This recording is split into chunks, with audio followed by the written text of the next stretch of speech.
What's up, everybody? Thegoal60 here for the ACC preview.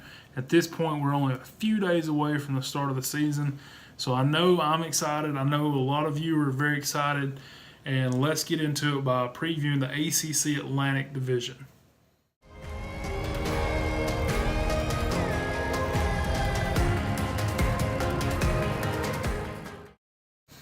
Now, this first team in the ACC Atlantic is not going to shock anyone. If it shocks you, I don't think you've been paying attention to college football the last few years, and that is with Clemson.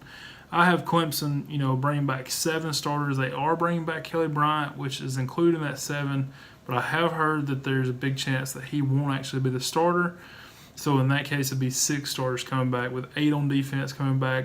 They're going to be stout. This defensive line is probably the nastiest in the country. They could all, they're probably going to draft 3 or 4 of these guys next season, next spring.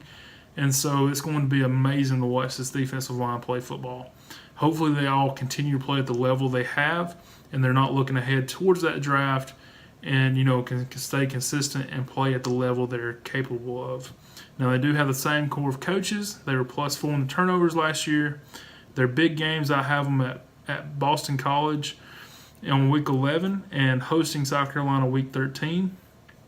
I have them projected as far as the stats at 220 yards and 215 yards, giving up 110 yards and 175 yards.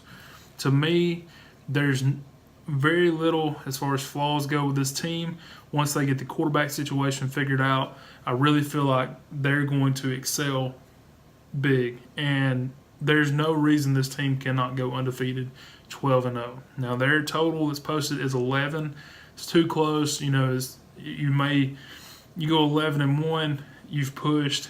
You lose 2 games somehow this regular season, which I don't think will happen. But if you did, you've lost that. You don't have a lot of room for error here, so therefore it's a pass as far as the total goes. Next up, the team I want to talk about is a team that I'm very high on this year. I feel like they're going to have a lot better year than what most people would probably think, and that is Boston College. Now, Boston College brings back 10 offensive starters, including their quarterback, so I feel like they're going to put up some numbers this year. They're not used to that. They're used to playing very good defense and putting up low numbers as far as offense. Last year, they started putting up some scores. Their defense started giving up some scores. So a little bit of a flip-flop there. Hopefully this year their offense can continue and their defense gets a little better. They do return 6 defensive players. They have the same core of coaches. They were +5 in turnovers last year, which I feel like is just going to stay the same. As far as big games, they're at Purdue week 4. They're at North Carolina State week 6. They host Miami week 9. They're at Virginia Tech week 10, and they have Clemson week 11. So as you can tell, that schedule is very tough. But I think that they have the talent, and I definitely think they have the coaches to get things done and get past all those games. Now, the next game, or the next team I'm going to talk about is North Carolina State. And I think that with the quarterback they have coming back, that is, they got 6 stars on offense, 3 starters on defense. This is a pretty defensive strong team. So they've got a lot of players to replace there, but I think they'll be okay. And with the offensive starters they do have coming back, I think they'll be good enough to finish 3rd in the division. Now, they have the same core of coaches. They were -1 on turnovers last year. As far as big games, they do have West Virginia week 3. They host Boston College week 6, and they do go to Clemson week 8. So decent schedule there, a few tough games. I have them projected at 150 yards rushing, 260 yards passing, giving up 175 and 235. To me, that is good enough to go 9-3. Wouldn't shock me if they were closer to 8-4, but still a very good year. The over/under posted is 7.5, so I wouldn't give a lean here, but I do feel like they'll be more apt to go to the over than the under here. Now, there's a team that I haven't talked about yet, and I've gave a pretty big hint about what team that is so far. Some of you have already picked up on it probably, but I will continue to do that, and I'll talk about them towards the end of the video. So right now we're going to talk about the 4th place finisher, and that is Louisville.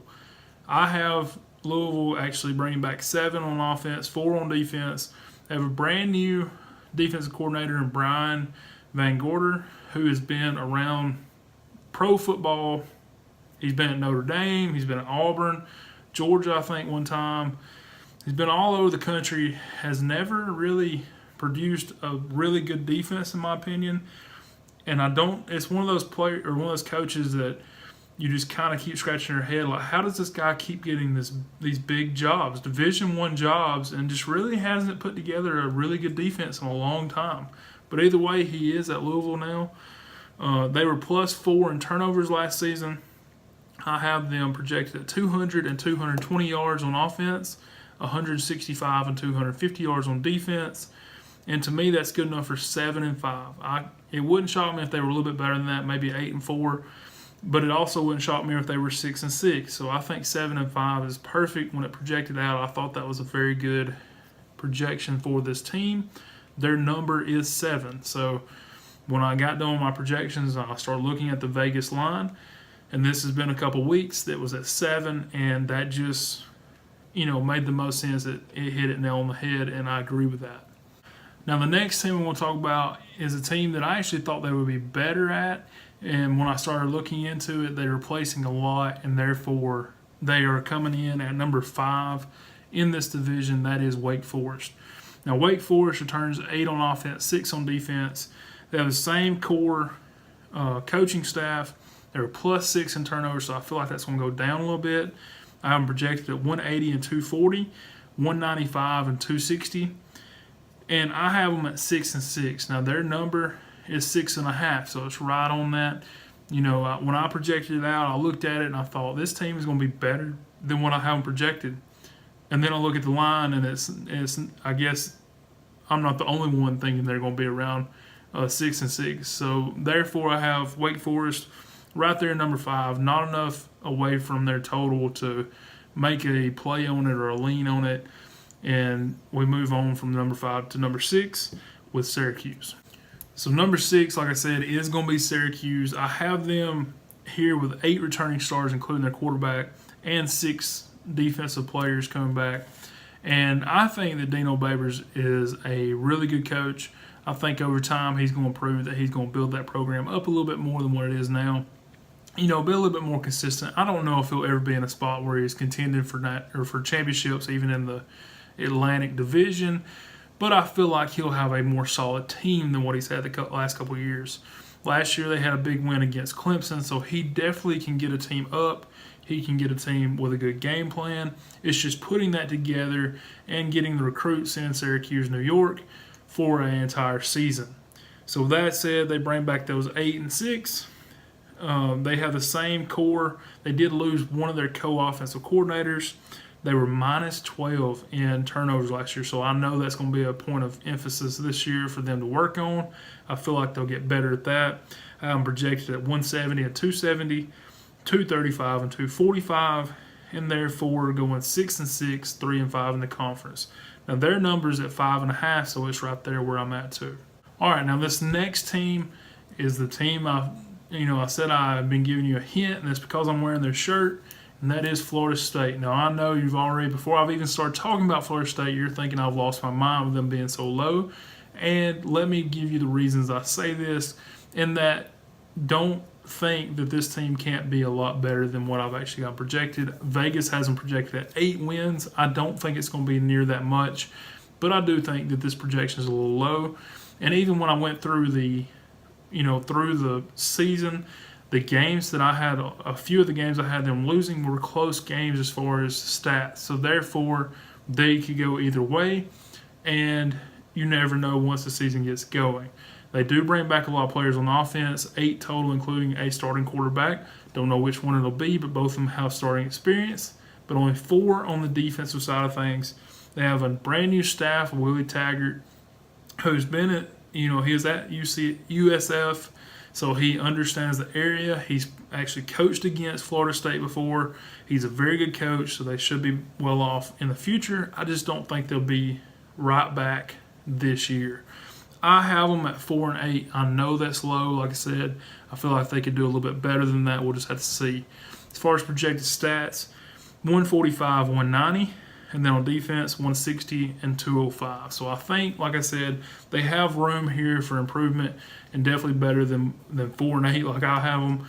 but I don't think they're going above 8, and I'm actually going to take the under for Florida State.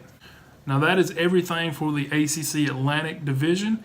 Always, make sure you leave a comment if you think that something was wrong, or if you feel a different way on a different game, or even if you think I was right on something. Make sure you leave a comment. Let's talk about it. Give a thumbs up if you liked the video. Check out the others that's already been posted, and let's get into football season on a high note. Thanks for watching, and I will see you in the next one. 60% of the time, it works every time.